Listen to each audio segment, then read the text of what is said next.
Welcome to Amplify, the Personal Brand Entrepreneur Show. Today on the show, Bob is speaking with Jim Hart.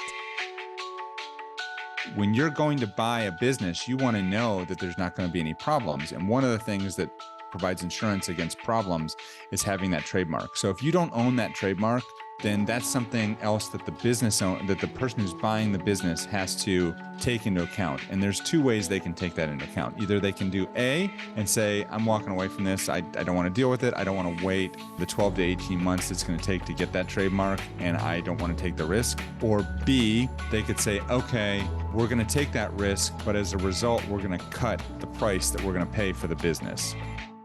Hi there and welcome back to the Personal Brand Business Show. My name is Bob Gentle, and every week I speak with incredible people who share their secrets to building, marketing and monetizing your expertise, intentionally growing a unique personal brand and a mindset you need for your business to grow and thrive.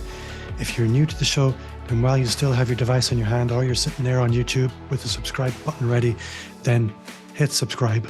That way you won't miss a single episode. If you're a regular listener, then consider sharing the show with just one person. It's the very best way to help me reach more people and help the show grow. So there is nothing that strikes fear in the heart of any entrepreneur more than a lawyer's letter. Win or lose, it's going to cost you money. And this week, we're talking about how to keep your nose clean and protect what you've built or what you're building. Now, if I saw this in a podcast description, I would think that's really boring. Now, trust me, nobody wants to avoid lawyers more than yours truly. But it's cool because today we're talking to Jim Hart, who is a lawyer. But like I said, it's okay because he's also killing it on YouTube as well as other places. And so I know we're going to have a lot of fun, and I have nothing to worry about talking to a lawyer. Trust me, I always avoid it. So Jim Hart, welcome to the show. Bob, thank you so much for having me. I really appreciate it. I'm glad to be here. I've never been looking forward to talking to a lawyer before in my life. I don't know why. That seems ridiculous. Why would you not be looking forward to talking to a lawyer? We're great. Well, thank you very much for coming on the show. Now, I have a lot that I want to talk to you about today. Number one, because you don't get to talk to a lawyer for free very often. And number two, you have a lot to talk about. You have a really interesting story, a very interesting personal brand. And really interestingly, you've done the work as a lawyer, fine. But you've also done the work as a content creator, and I have lots to speak about around that as well. But for the listener or the viewer who's meeting you for the first time, can you maybe just start by telling us a little bit about who you are, where you are, the kind of work you do? Sure, Bob. So yes, my name is Jim Hart, and I am a trademark and branding lawyer. I run a law firm based out of North Carolina. My law firm is in Raleigh, North Carolina now, but I run it virtually from Lisbon, Portugal, where we've lived for about the past 8 months or so. And I have a YouTube channel with 150 some thousand subscribers, and we do trademarks, and that's all we do. So does that give you a good background? Do you need more? No, that is absolutely perfect. I think we now have a little bit of context. I guess the obvious question for me to start with is trademarks. I think a lot of people have ideas. A lot of people have intellectual property that they've established. And the big question for me is always, when is it worth looking at trademarks? It does cost a little bit of money, but when you're looking at the world through the eyes of Jim Hart, trademark lawyer, how often do you look at things and think, they should have trademarked that? Why have they not done that? Who should be looking at trademarks, and why does it matter? And what does it protect you from? And what opportunities does it open? Okay. Well, there's a lot to unpack there, but let me do my best. So I'll say, first of all, I think, so I have several friends, now clients, who are fellow YouTubers. And I don't remember, one of them I know I reached out to because they were getting very, very successful on YouTube. And I just reached out and said, I have to reach out to you as a trademark lawyer. I'd be irresponsible for not to, I noticed that you have not trademarked your brand yet. Is there a reason why? And so now they're a client. And then there was another person that I think it was a very similar situation. And these are people that have, probably anywhere from 20 to 50,000 subscribers on YouTube. And so I was looking at, why would you not do that? So I would say in terms of who should be thinking about trademarking, whether you have a personal brand or you've created a brand for your business, I think that's something you should do very, very early on in the process. And the reason I say that is because, yes, there is a cost associated with, hiring a lawyer and filing a trademark application. I do recommend you hire a lawyer for it. It's not a simple process. We can talk more about that here in a little bit. But the reason why I think it's important to do it very, very early on in your entrepreneurial journey, regardless if you're a brand new entrepreneur or you're a seasoned veteran who is just starting a new business, is because it's a lot more expensive to devote, a year or two of your life to building a brand that is now generating some revenue, some meaningful revenue, hopefully, and developing an audience and developing a following of people to have that name taken from you with a cease and desist letter. That's a lot more expensive. A rebrand can cost, and just imagine, Bob, I see, your name here, you've got Amplify Me, you've got the personal brand business podcast, get that right? Oh, personal brand business show. I'm sorry. So you have these names, and if tomorrow someone were to email you or send you a letter and say, hey, this is infringing on my intellectual property, you need to stop using that name immediately. Think about how much time and money and effort that would cost to try and come up with a new name, and then to get all of the people that have been following you with this one name to switch over to a new name, and to do that basically overnight. When most brands switch to a new name, they do it very intentionally, and they take their time and they educate their audience about what they're doing and why they're doing it. And they do it over the course of several months, if not longer. And then they let people know, here's when we're actually switching. So it's a very intentional process. When you get a cease and desist letter, you're given a set period of time, usually 30 days or less, to basically stop what you're doing immediately and switch over to something else, or just go out of business. And so that's why I say that the prospect of that is much more expensive than whatever investment you're going to put into a trademark lawyer. So that's why I think most people need to do it far earlier in the process than they actually do. So if you look at my business, so you mentioned, and I think I'm using my business as an example because I think most people as online entrepreneurs or entrepreneurs in general, they have several brand assets that theoretically could be trademarked. So there's my name. There is the Amplify Me, which is my company's trading name. Then there's the Personal Brand Business Show. Then I also have the Personal Brand Business Roadmap. Mm-hmm. So that's 4 or 5 assets right there. How would you make the decision as to which ones to trademark, which ones to prioritize? So typically the order that I look at is I say, okay, number one, do you have like an overarching brand or business name that is like your main brand? And most people, when they're just getting started, they just have one. They don't have multiple. So I would typically start with the most important name that you have. And I don't know what that is for you, but that's where I would start. And then from there, people will typically have, and you can look at this, if you go to somebody's website, it's usually pretty obvious what the name of their business is. Now, if the name of your business, if it's a personal brand, and there are people that do that, like Brendan Burchard or, Brene Brown or people like that have these big, larger than life names, then yes, absolutely, you may want to consider registering your name. There are some limitations on that in terms of how that can work, practically speaking. But yes, that is definitely something that you might want to look into doing, and it is something that you can do. But I would start with the name of your business. So if you're operating under a personal brand, you would look at your personal name. If you're operating under, a separate name, then whatever that name is. From there, I would look to, if you have a slogan that kind of goes along with your name, that's something you might want to consider registering. If you have a logo, you might want to register the logo. And so that's really the brand trifecta, I would say, is you've got the brand name, a logo that does not have any words in it, that does not have the brand name in it, and then the slogan. Some people will register a logo and their name together as one. We call that a combination mark.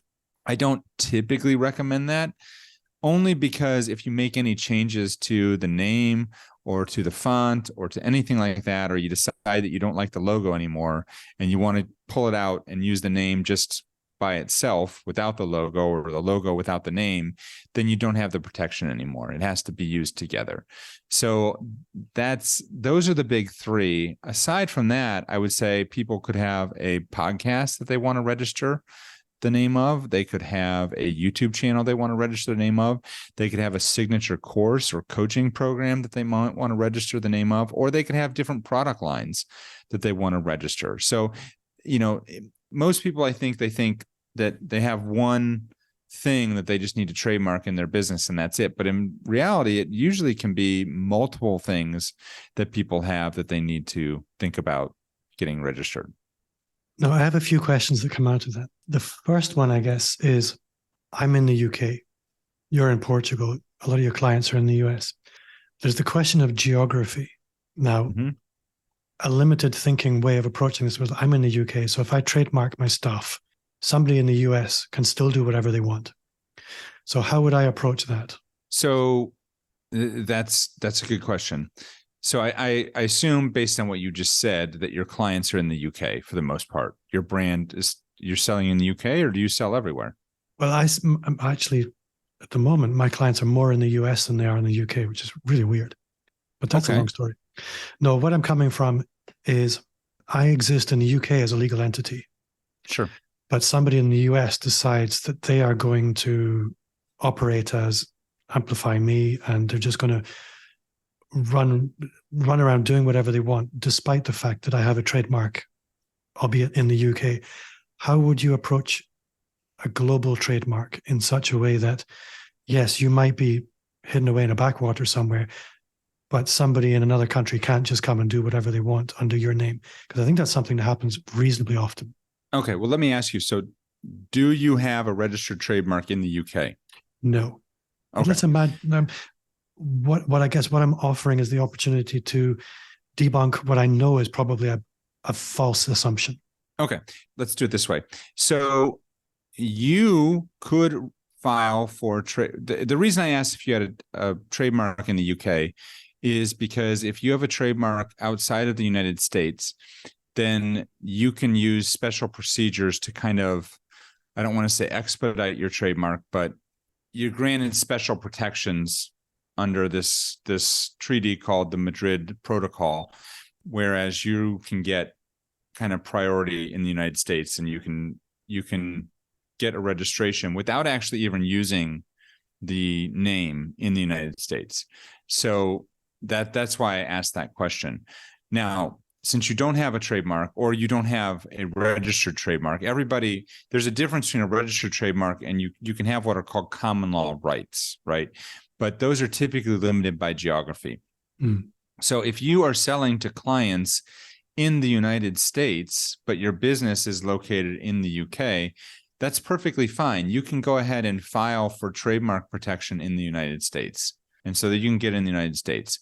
And then if you use that as the basis, then you could use that and use the same treaty to get protection in the UK or in other countries in Europe or in, Canada or Australia or wherever you want to go. You could get trademark protection under that Madrid Protocol. So I don't know if that answers your question, but yes. It does answer my question. I mean, I was aware that it was a false assumption, but I think it's an assumption a lot of people make, that you can only really get copyright or trademark rather, where you are. And if somebody in another country decides that they want to do it, it can cause you problems. But just the way that you describe approaching it, it does offer a clear route to protection. Well, and I think where the misnomer, if you will, comes in is, like, for me personally, I have two trademarks currently that are registered in the United States from my personal brands. I have two trademarks that are registered. I have another one that the application has been filed. It's not registered yet. I don't really have any intention on pushing those trademarks outside of the United States, because everything I sell in terms of legal services is limited to the United States. Now, I might have clients that buy something from me, and they might be in the UK, or they might be in Portugal, or they might be somewhere else, but they're doing it because they're doing business in the United States. And so they are availing themselves of my legal services in the United States. So that's where I think the misnomer comes in. If you're selling like an e-commerce brand or something of that sort, where you are selling in Amazon.com, and then you go to sell in Amazon.Spain and Amazon.UK and Amazon.Germany or whatever, then you might want to look into expanding your trademark protection to those countries also. But yeah. So another perspective on this is the question of time. If I have an idea, let's say I want to set up a company called Hawthorne Law, for example. I've decided I want to set up a company called Hawthorne Law, and I'm busy beavering away. I've invested a lot of money in this. And then one day in 6 months' time, 6 years' time, I've had the trademarks gone through. It's all fine. But there's this other guy who's been doing this for 30 years in the US called Jim Hart. Mm-hmm. I'm not that old, but okay. We'll go with it. We'll go with it. I don't know if I'm setting my example up very well, but no, that's okay. I understand what you're saying. I'm new to the party, and I managed to get a trademark through. But we discovered that there's another guy down the road. He's been doing it for 30 years under that company name. Yep.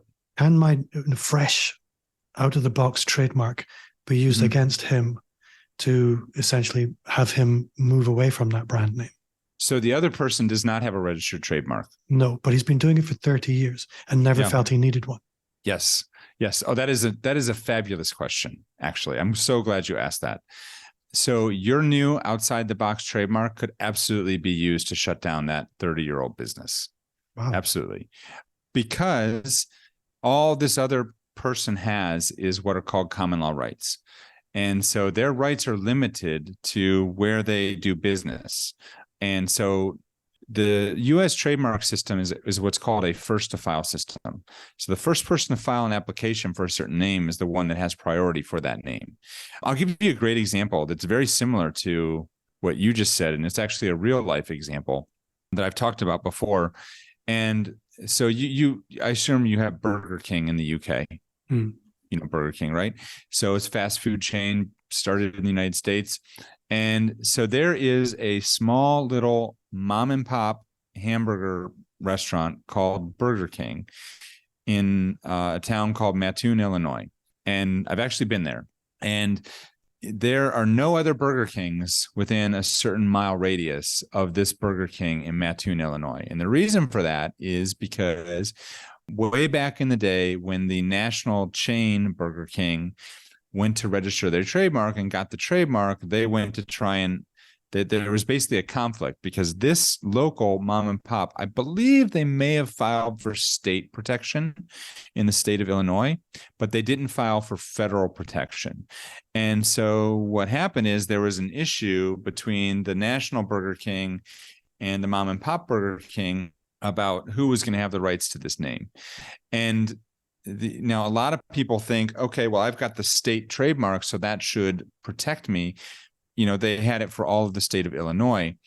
The problem was that federal law in the United States trumps state law. So if there's a federal statute on an issue and there's a state statute on an issue, but the state statute is a little bit different, federal law is going to control. And so the same is true with trademarks. So when Burger King gets the federal trademark, they go into Illinois and they decide they want to shut down this Burger King or make them change their name. Ultimately, they reached a settlement where the mom and pop store only had the name in this one geographic area, basically kind of common law rights, but they're not permitted to use it anywhere else in the state of Illinois and obviously outside the state of Illinois. So that was kind of the way that case was resolved. So fortunately for that mom and pop store, they had, I think, registered the state trademark. Otherwise, they may have had an issue where they weren't going to be able to use that name at all moving forward because of the federal or because of the national brand, obviously. So something that springs to mind here is back in the early 2000s and even now, things like domain squatting were a real problem, where people would buy up lots of domains and then essentially sell them back to the brand owners. Mm-hmm. or just speculatively hold them until somebody decided they wanted to operate under that brand name, couldn't get a domain, and then they had to pay through the nose to get one. From what you describe, I'm wondering if there's a shark in the pool that nobody can see other than lawyers who understand the industry a little bit better. But is there a predator ecosystem around trademarks where people are trademarking things that they can see have value but haven't been trademarked? And would that fly? Okay. No, that won't fly. And I do. Number one, they've dealt with, there's a cyber squatting rule. There's a cyber squatting law now that deals with that exact problem. So people can't do that anymore. To answer the first part of your question. And if you can't hear, the dogs just came home. So it's all right. We like dogs on this show. They're all dog lovers, my listeners, both of them. Okay. All right. Oh, good. So the first part of your question is there's a cyber squatting law, federal statute that deals with that issue in particular. The second part of your question was, and I'm sorry, I can't remember. The predatory ecosystem around a trademark being set up maliciously. Yes. Okay. So the second part of your question was with regards to this predatory ecosystem. And no, that is not possible. And so I'll give you a really good example. And this was in the news and actually reported by, you probably listen to the BBC, but in the United States, we have a very similar, it's called NPR. If you've heard of NPR, right? Okay. Yeah. So NPR actually reported on this, and I emailed I sent a tweet or something to the person that wrote the story and said, you're completely off base with this. This is completely wrong. But there were a couple radio show hosts who basically decided to file a trademark application. And I'm abbreviating the story here. This is not the whole story, but you can Google it if you want to learn more. But basically they tried to trademark, or they filed a trademark application for White Lives Matter. And this is a big issue because the reason, their stated reason for doing so was that they want to prevent anybody from selling merchandise under the name White Lives Matter. And what they claimed is, so now their application was like a month old. Now, right now it's taking 12 to 18 months to get a trademark in the United States. And so they have nothing. They literally filed an application. That's all they have.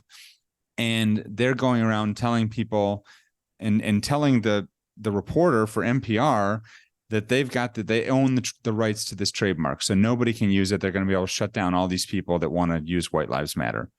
Well, this is complete bogus. That's not true. That's not the way the law works. You have to, aside from the fact that I don't believe White Lives Matter can even be trademarked because it's like a national movement, the same way that Black Lives Matter, there's been numerous people that have tried to apply for Black Lives Matter, and they've all been rejected because it's a political movement. So it's not capable of trademark protection. It's a form of free speech. And so the same is true with White Lives Matter, I believe. I think that's what's going to happen. They haven't issued an office action yet.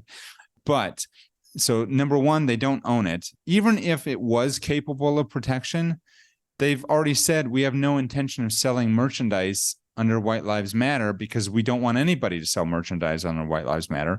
And trademarks are connected to use in commerce. So if you're not actually using the brand name that you're trying to register in conjunction with some sort of interstate commerce in the United States, you're not entitled to the trademark anyway. So no, you can't cyber squat, if you will, on trademark names to try and keep other people from trademarking the name.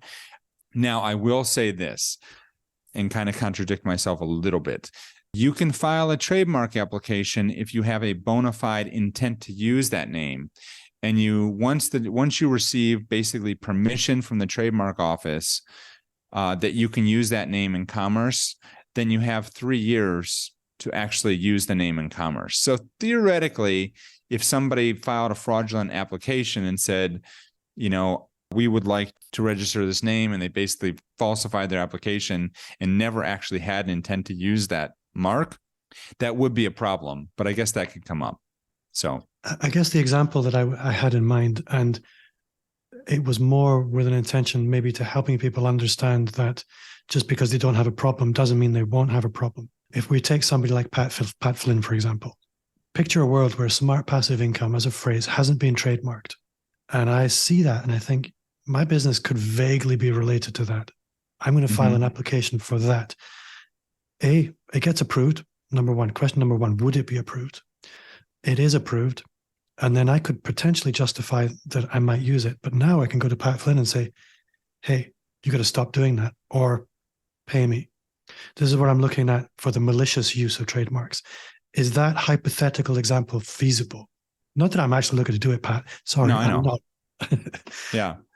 I would say, yes, it is feasible. And I think Pat has actually talked about this on his podcast where he ran into a problem because he tried to, I forget the name of the brand, but is it the Green Exam Academy or something? He was using some sort of website name in relation to, but he was actually is a little bit different because he was basically piggybacking off a trademark brand in his website, but he didn't realize that that's what he was doing. And so he received a cease and desist letter for that. And then he changed the name of the website, I believe, is what he ended up doing. So, but that wasn't quite the same because this brand was already in existence. But yeah, I think he's learned his lesson. But yes, if somebody big out there has a brand and if they've been using it, they're going to have some common law rights. But theoretically, if somebody with enough money and enough legal firepower decided that they wanted to try and, oppose that, then yes, they could. Or if they want to try and file their own trademark application, they could. What you have to understand is in any of these situations, a lot of times what's happening is people are inadvertently using somebody else's name. They're not intentionally using somebody else's name. They're inadvertently doing it. And then once that other party realizes that there's been an infringement, then they'll send them a cease and desist letter. Or somebody will, like, I'll tell you, this happened with me and a client recently. We did a search. I always do a comprehensive search before somebody files a trademark application, and nothing came back. And after we filed our trademark application, I got a cease and desist letter from a big national company, I won't say any more, that basically asked us to abandon our application because they were attempting to, they were going to use I still don't think it was similar, but they said they were going to use a similar sounding name to use what they call as a similar product. Again, I don't think the product was similar either. And they were planning on trying to protect that name. And they thought that we would be infringing upon it. And so I sent them a nice letter and said, I'm sorry, but number one, the name's not similar and the product's not similar. And you never filed the trademark application, so we're not doing anything. But so that could happen. But I think more often than not, it's typically unintentional. I'd like to believe people aren't intentionally going out there and trying to steal other people's intellectual property, especially if you see that it already exists. But, I guess theoretically it could happen. Hi there, and welcome back. So for the astute listener or the observant watcher, viewer, you'll notice things have changed a little bit. Jim had an appointment he had to get to, so we took a little break. We've come back for the second part the following day. So we've had a bit of a break. You at home haven't had a break. If you need a cup of coffee, go and get one quickly, hit pause. But we're going to jump straight back into it. Jim, we've talked about all the ways trademark protection matters, all the ways that you can exploit them and protect yourself with them. There will be people at home thinking, okay, that sounds like something I should probably think about. The question they're going to want me to ask you is, what kind of costs should they assume? I guess that you can do things yourself, but what are kind of some entry-level trademarking costs that they should budget for, I guess? Okay, so this is such a loaded question, and you probably didn't even realize this is a loaded question. And I'm going to start by saying, I think it's important to understand the costs. And I can't remember if we talked about this yesterday. I don't think we did. But the cost of not trademarking is something I talk about all the time. So I forget who I talked to about and who I didn't. Okay, anyway. All right, back into it. So I think it's important to understand the costs of not trademarking. So there's two major dangers of not going through the trademark process. The first danger is that you are unintentionally infringing on somebody else that's already out there in the marketplace. Mm-hmm. And practically speaking, what happens with that is you start your business, you choose a name, you don't do a great search, or maybe you do a half-ass search, if you will, and you don't find anything. And so you move through the process. You build your business is doing well. The party that has the trademark is not going to come after you when you're first starting for two reasons. Number one, they probably aren't even going to be aware that you exist because you're just starting out in business. And number two, because even if they did know you exist, you're probably not making any money or much of a threat to them to make it worth their while to pursue you at that point. So, and it's more likely the former. So that's the first thing. So what happens if you go down that road is, once your business becomes successful, then they will send you a cease and desist. And the cost to not have that trademark can be quite extensive. I would say tens of thousands of dollars to undergo a rebrand, the time invested, all those things. And so that's the first issue, is you could be what's called an unintentional infringer on somebody else. The second issue that could come up is that you could become successful and maybe there's nobody out there that has a similar trademark as you, but then somebody sees you and then they decide, oh, that's a pretty cool brand name. I want to use that brand name, and they haven't trademarked it. So I'm savvy. I know the USPTO is a first to file system, so I'm going to go ahead and register for it. And then at some point when they get that registration, then they can shut you down. So it really protects you on both ends. And both of those, the consequences of both of those in terms of money and time and the cost to your business can be extensive. I have a friend years ago who started a very successful Amazon business, and he was doing 6 figures a month selling water bottles. And after it was like a light switch. After he hit that 6-figure month, that's when he got a cease and desist letter from a national brand. And it almost bankrupted him because he had $40,000 worth of inventory sitting in his garage that was branded with his name. And I think that they gave him like 30 days to sell out his inventory, and maybe he had to split the profits with them or something like that. They came up with some sort of arrangement, but that would be a good situation. A bad situation would be where they said, no, we don't want you to sell anything else under your name, our name, anything. And we just want you to go away or rebrand. And then you're stuck with all this inventory that's branded, can you imagine? And not being able to do anything with it. So that is a bigger problem. So with all that being said, and how much that could cost, let's talk about how much it actually costs to register a trademark. So there is a spectrum. And again, I know you did not know you were going down this rabbit hole, but there is a spectrum. It depends on who you choose to help you. And there's a cost associated with each of these choices. So on the one end of the spectrum, I would say there's a DIY. You could DIY it. I mean, yes, you absolutely could go to the trademark office, pick a name, file an application, and move forward. The application, I tell people, is deceptively easy, meaning that most people can go through an application and think that they got it right, but they don't realize until 8 or 9 months later that they didn't get it right.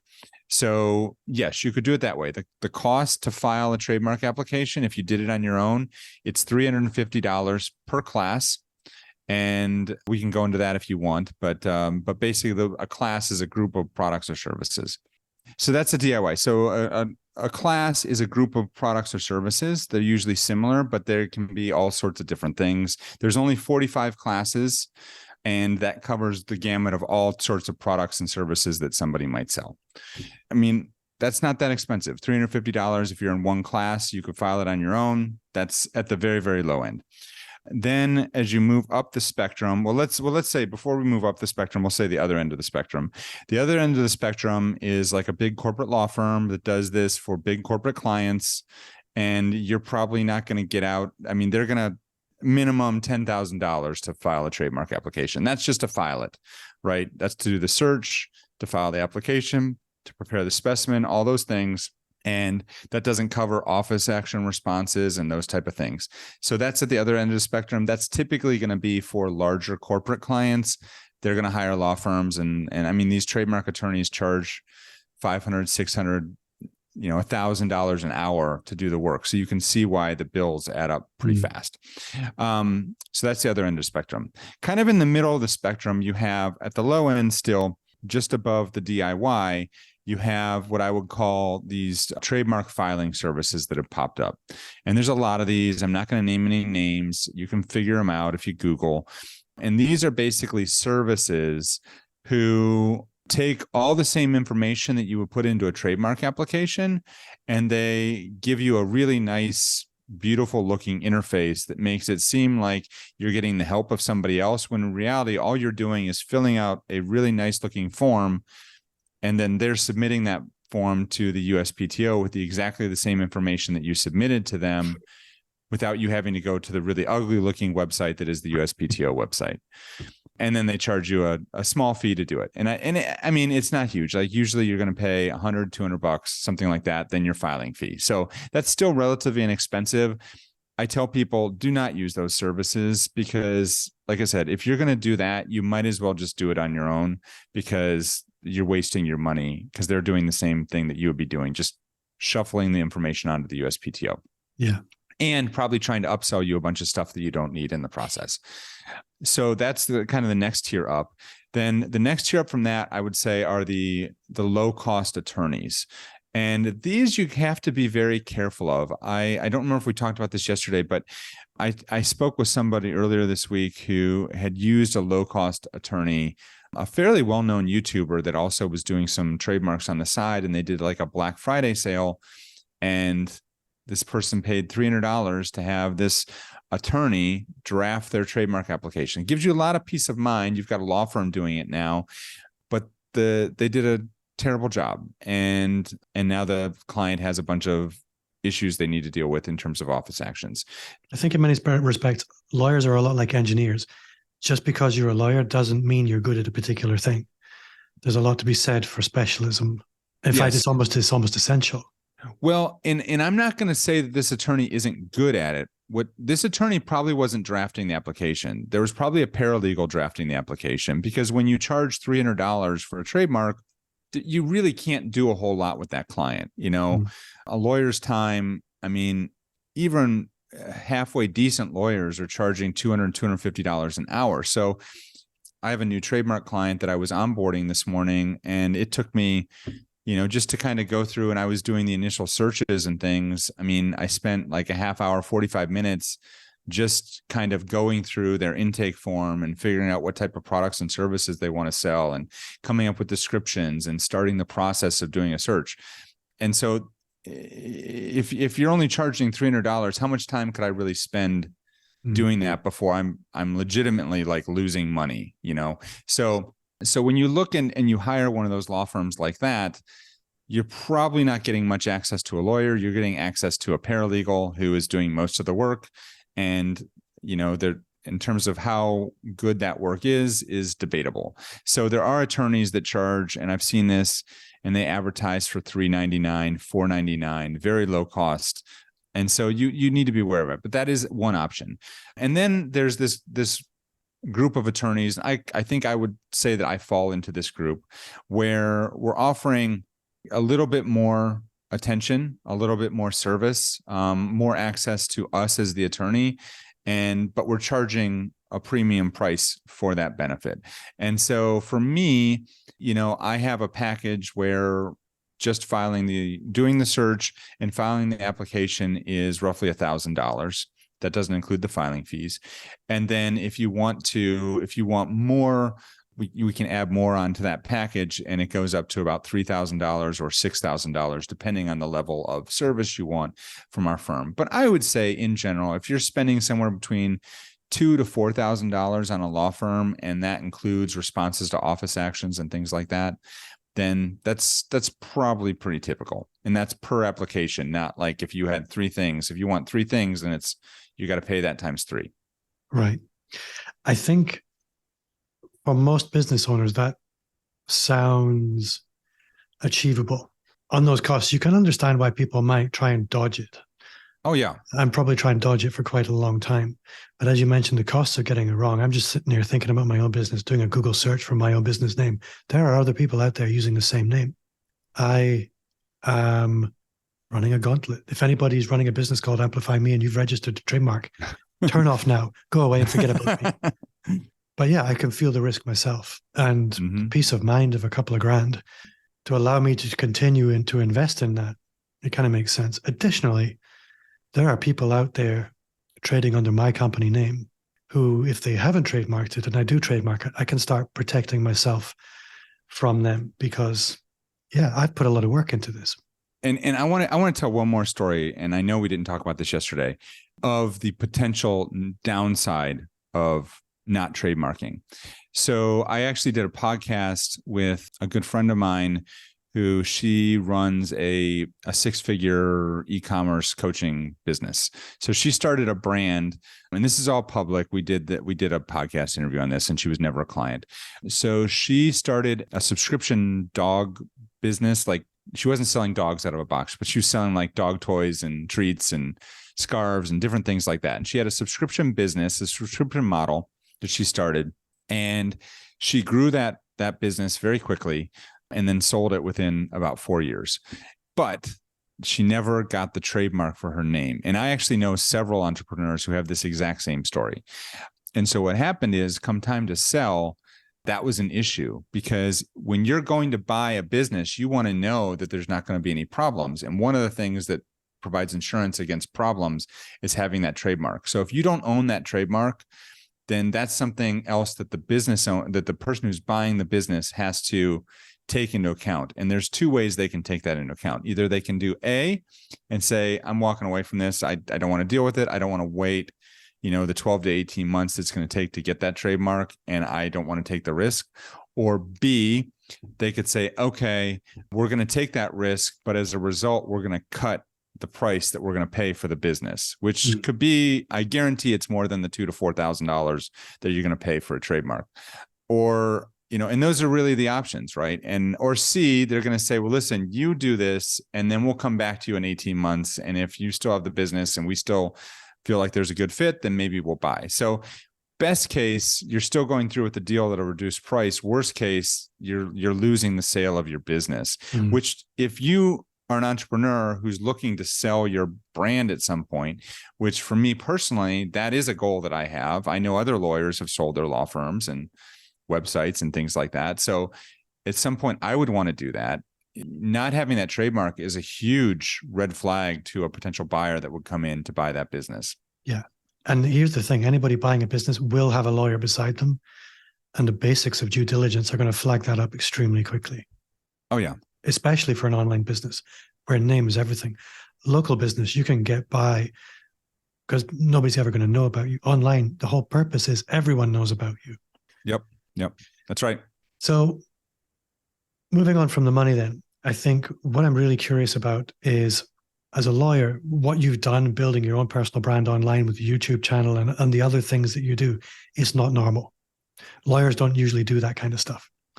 So number one, I'm curious about what was it that triggered that for you in the beginning? Because for most people, it's outside their comfort zone. Lawyers typically have a comfortable living. Nothing's forcing them outside their comfort zone most of the time. So why do that? And then what's that journey been like for you? Well, I would say there were a couple things. I started practicing law back in 2004 in Florida. And by default, kind of, because I rented space from somebody who basically said, do you take domestic work? And he was an older gentleman, nice guy, but that was like a nice way of saying, do you do divorces? And maybe it sounded more appealing to me than it really was. But anyway, and I said, well, if it pays the bills, I'll do divorces. And so he started referring me all these divorce cases. And so once you have some divorce cases and other lawyers who hate doing divorce cases realizes that you're going to do divorce cases, they will send you a lot of divorce cases, and you can grow a practice very quickly that way. Well, so that's what I did. And so I built that practice up in Florida, and then we moved to North Carolina, and that was all I knew. And so I started taking divorce cases in North Carolina. And after like 4 or 5 years in North Carolina and 5 years in Florida, I was burnt out of taking divorce cases. And I remember very specifically, I was in my office one day with a consult, and this woman was just seething, like negative energy. And I'm a pretty positive person. I'm a pretty optimistic person. And she just, it was just bringing me down, and I could just feel the energy draining out of my body. And I was like, I can't do this anymore. I'm done. And so I was done. This was back in like 2014, 2015. It took me until 2021 to ultimately shut down that practice. But at the time I started thinking, okay, what can I do instead? And I didn't know what I wanted to do, but I knew that I wanted to build a brand. I knew I wanted to build a brand that I could do things with people on a nationwide basis. Family law or divorces is basically it's almost people in your county or your city, and that's it. And so I started thinking, well, I can answer people's questions on YouTube, and I'll try doing that. And so that's what I did. I just went on to YouTube and I started answering questions about LLCs and trademarks and things like that. Didn't really think much of it. I did it for maybe 3 or 4 months. And then, as with all things like that, you kind of get sidetracked by life and decide, oh, it's not really going anywhere. I've got 30 subscribers. I'm going to stop. And so that's what I did.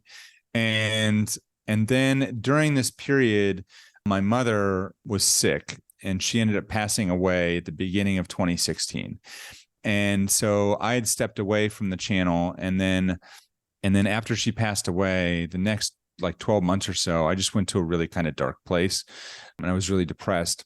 And during that period, I was like, certainly doing divorce cases was not helping my mental, what was going on up there. So I basically kind of dove in and did more YouTube videos, because that brought me some joy. And then I checked in one day and I had like 6,000 or 7,000 subscribers out of nowhere. I don't know what happened. And I was like, oh, okay, well, I guess I'll continue doing this. And so it's kind of taken on a life of its own from there. And I've been pretty consistent, posting about once a week since like 2019 or so. And that's how it's grown.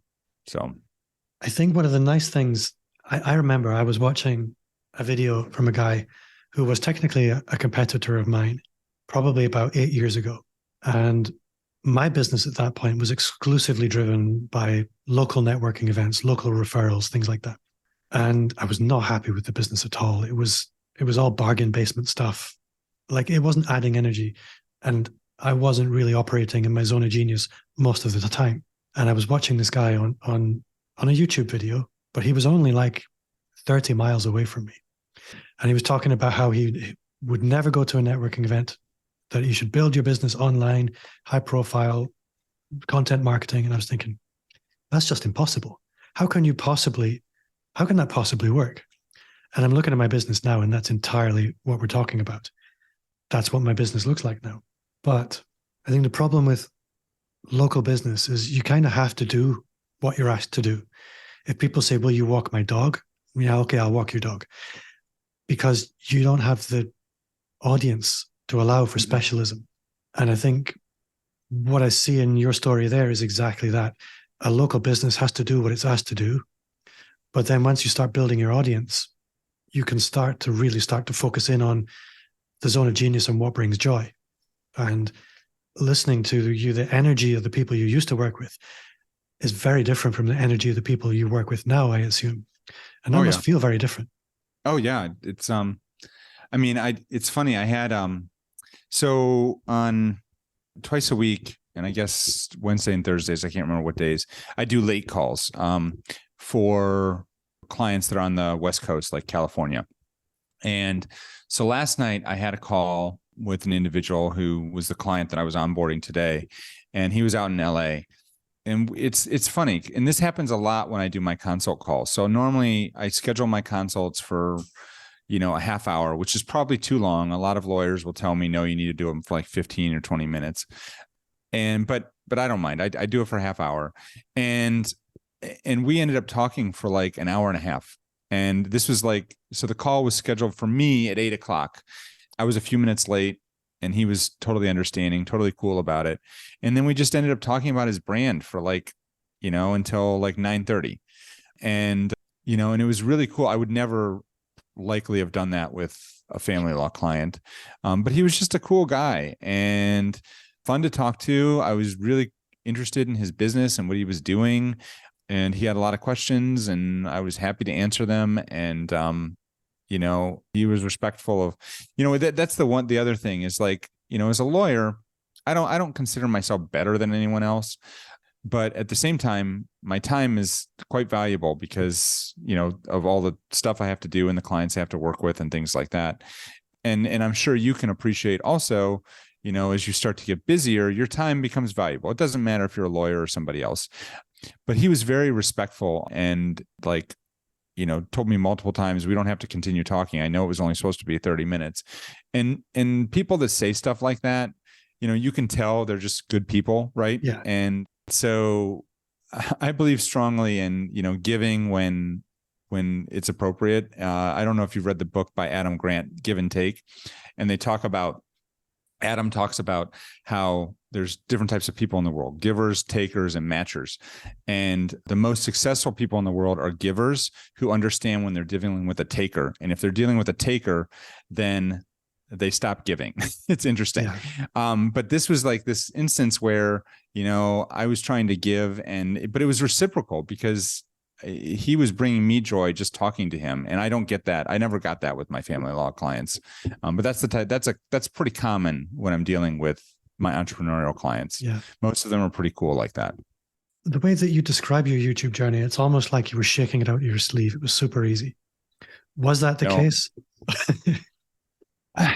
I mean, I guess it was the case from the standpoint that there's a lot of people, if your motivation on YouTube is to build and grow a channel and make money off it, then I think you're going to have a hard time, right? If that's the main goal.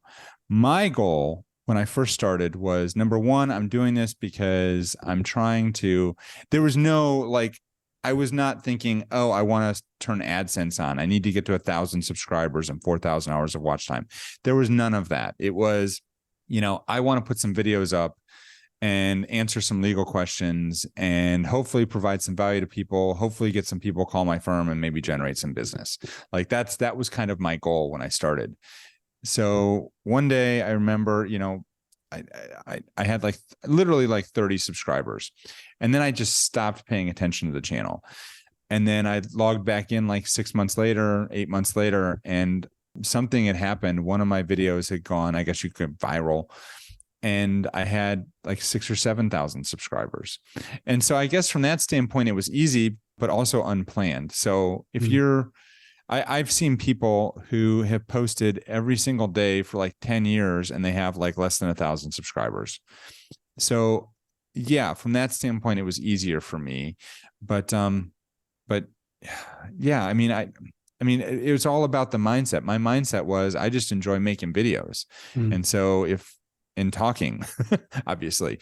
And so, so yeah, I guess from that standpoint it is easy. If your thing is, I hate making videos and I don't enjoy talking that much and I'm awkward in front of a camera and I'm getting pissed off because my channel's not growing, well, there's probably a reason why. Or if your goal is just to get to, making AdSense revenue and that's the only reason you're posting videos, I mean, that's going to be a problem. Like, I don't know. Does that make sense? I hope it does make sense. I think one of the things I love about lawyers, and it can often turn a lot of people off, is they can be ridiculously pragmatic people. And I think the reason I think your channel is a great example for a lot of people is you're not really focusing on the fancy stuff at all. It's really a great role model for a lot of people because it's content first. They're not much in terms of special effects. You've obviously learned as you've gone. I went back to the very beginning of your very first videos. Oh God. And I think that's what people need to do is, number one, you're a great example because it shows you can be successful on YouTube without having to be Mr. Beast. You don't have to have ridiculously high production value. I don't mean to downplay your production value, but you know what I'm talking about. I know exactly what you're talking about. The only thing that's improved in my channel is the camera. Like I started out with probably my first 100 videos were my iPhone. And then I started adding microphones to make the sound a little bit better. And then I upgraded it to a, like an HDR, whatever. I don't even know, like a Canon camera. And that's all I've really done. Like, I mean, yeah, you're right. There's a really great video from Casey Neistat. Do you know Casey? Yeah. Do you know who he is? Yeah. I don't know him personally, but I know who he is. Well, no. Yeah, no. Yeah. I wish I knew him personally. Yeah. That'd be a good person to know. Anyway, so he did a video a while back that talked about how he compared and contrasts like that the story is the most important part. The content is the most important part. And he showed like this documentary that cost like, under $10,000 to make, that was just blowing up online versus like a multi-billion-dollar, special effects movie that was like completely bombing at the box office. And so it's not about how much you spend on editing and production. It's about what is the content you produce. And if it's good content, people are going to watch it regardless. And so I kind of took that to heart, maybe a little bit too much. I don't know. Well, no, because it's obviously worked. That's the thing. So, Jim, I'm aware I've taken up a lot of your time over 2 days. You've been very, very generous. And I know lawyers are probably one of the very few industries where moving away from trading time for money is hard. So I really do value the time you've given me. If anybody's sitting there thinking, I need some Jim Hart in my life, and maybe need to look at some trade marketing, or they just want to connect with you, how should they do that? So you can go to my website is hawthornelaw.net. It's HAWTHORN, no E, law.net. Or you can go to YouTube and just do a search for Jim Hart or Jim Hart LLC or Jim Hart Trademark or something like that. And you're going to find me, I guarantee. But yeah, either of those are great ways to find me. Also, I think we talked yesterday that I have a DIY, DIY playbook guide, and I almost forgot about that. But yeah, if you go to hawthornelaw.net/amplify, you can get access to that. And I will make sure that I'll have some special goodies in there for people who are listeners of your podcast. So I'll just go ahead and put that out there too. Exciting. Jim, thank you so much for your time. I've learned a lot. I'm terrified now. I need to go and spend some time looking and doing some due diligence. But thank you so much for your time. To you at home, listening, watching, thank you very much for joining. Before you do leave us today, remember one thing you could do for me is subscribe. Number 2, share the show with one person.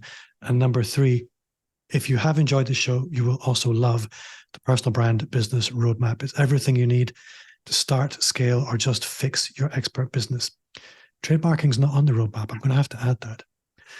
Jim, thank you so much for your time. My last question. Yep. What's one thing you do now that you wish you'd started 5 years ago? I knew you were going to ask this question. And one thing that I do now that I wish I'd started 5 years ago, I wish that 5 years ago, I had decided to just go all in with trademarks then.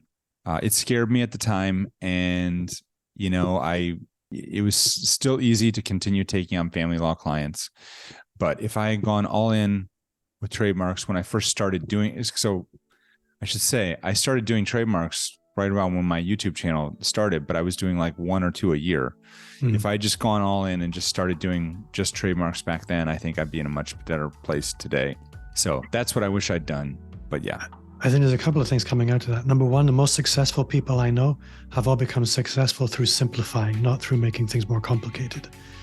And the other thing is, and you demonstrate it very clearly, the more you build audience, the more you build community, the more choice you have to specialize. It's very hard to specialize when you don't have an audience. And you're the proof of that. Jim, thank you so much for your time. Again, you're home, watching, listening. Thank you very much. And I will see you next time. Thanks, Bob. I appreciate you having me on.